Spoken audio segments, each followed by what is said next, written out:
Top 5 smart home features that will boost your property value in 2024. If you're thinking about renovating, listen up because you may be able to get some good tips that you can implement in your home renovation this year to increase your property value. Starting with a smart thermostat.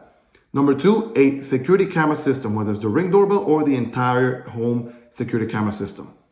Number 3, voice control lighting. It's super cool to have. That way, in the case you leave your property and you forget to turn some of the lights off, you can just go into your app or tell Siri to help you turning everything off. Number 4 is the smart blind system. Same thing. You can set a schedule automatically for them to open at a specific time every weekday for you to wake up early, go to the gym, or get to work on time.